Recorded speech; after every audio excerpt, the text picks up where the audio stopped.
कवि जी के जंगल में बहुत अच्छी सी दुकान थी। वहाँ पर वो समोसे और जलेबियाँ बेचते थे।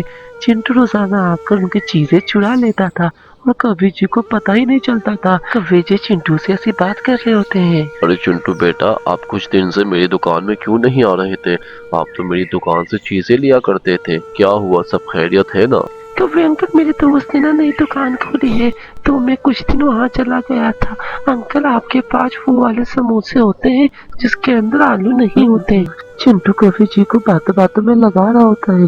फिर अचानक से चिंटू वो सारी चीजें खा रहा होता है और कवि जी उसको देख लेते हैं। फिर कवि जी कहते हैं, अरे चिंटू, ये तुम क्या कर रहे हो? आज तो मैंने तुम्हें नंगे हाथों पकड़ लिया।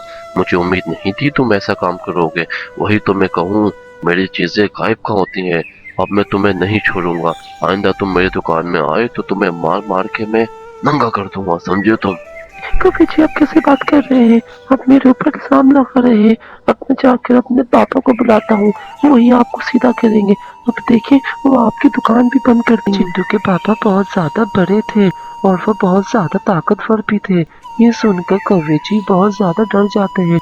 चिड़िया, जो कवि जी की बहुत पुरानी दोस्त थी, वो जंगल से जा रही थी। फिर वो कवि जी के पास जाती है और पूछती अरे है, चिड़िया बहना, तुम इतनी अचानक से कहाँ से आ गई? अच्छा हुआ कि तुम आ ही गई। तुम्हें पता है, मेरे पास एक बच्चा आता था। वो मुझसे रोजाना चीजें चोरी करता था। अब मैंने उसको डांट दिया। फिर वो मुझे कहता है मैं अपने बाबा को बुला कर आता हूँ, और उसके बाबा जंगल के बहुत बड़े हैं। कवि जी आप परेशान मत हो, आपने बिल्कुल सही किया है और इस दुनिया में अच्छे लोग भी हैं। अगर उसकी वाकई में गलती होगी तो उसके बाबा को चाहिए आपको ना डांटे बल्कि अपने बच्चों को डांटे, और मुझे उम्मीद है ऐसा ही होगा। आप बिना फजूल में डर रहे हैं।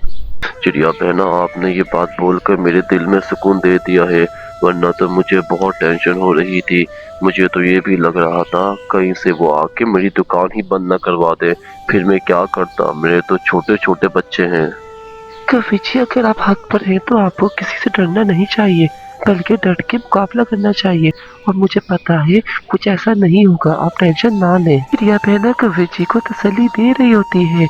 फिर कुछ ही देर में बच्चा और बच्चे का बाप कवि जी के पास आ रहे होते हैं।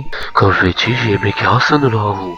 मेरे जंगल में तुम दुकान खोलकर मेरे बच्चे को डांट रहे हो। यहाँ तक कि तुमने मेरे बच्चे को मारा। हालांकि ये तो बस चीज लेने आया था। मुझे बताओ सारी बात। अरे सरदार जी, मैंने इसको नहीं मारा। ये बच्चा मेरी चीज चुरा रहा था।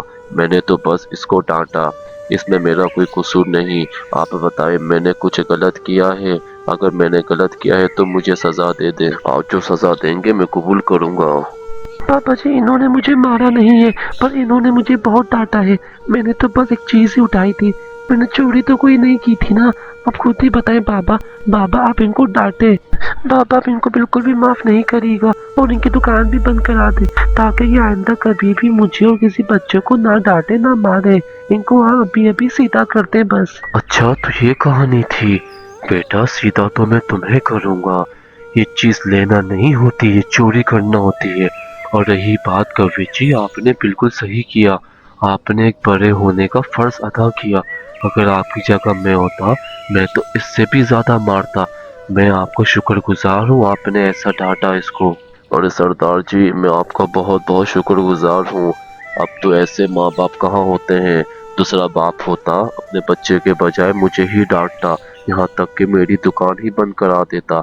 आप जैसे लोगों की वजह से दुनिया चल रही है। अल्लाह आपको खुश रखे। तो दोस्तों, इस कहानी से सबक मिलता है हमेशा किसी की बात पे यकीन नहीं करना चाहिए। अगर जिसकी गलती हो उसको गलत कहना चाहिए, यहाँ तक कि आपका अपना बेटा क्यों ना हो। तो दोस्तों, इस चैनल को सब्सक्राइब करें, कमेंट्स करें, लाइक्स दें।